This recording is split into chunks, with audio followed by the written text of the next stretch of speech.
হারপিকের সাথে ওর সম্পর্ক কি?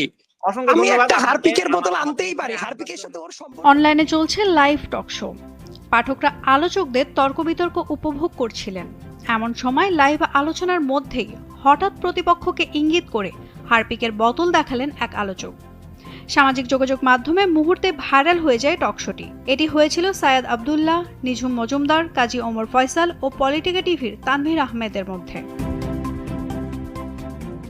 আলোচনার এক সময় ব্যারিস্টার নিঝুম মজুমদারের এক প্রশ্নের জবাবে সায়েদ আব্দুল্লাহ হারপিক তুলে প্রদর্শন করে। সায়েদ আব্দুল্লাহর হারপিক প্রদর্শনী সামাজিক যোগাযোগ মাধ্যমে আলোচনা সমালোচনা তৈরি করেছে। কেন সায়েদ আব্দুল্লাহর এমন হারপিক কাণ্ড, তা নিয়ে নেটিজেনদের মনে তৈরি হয়েছে হাজারো প্রশ্ন।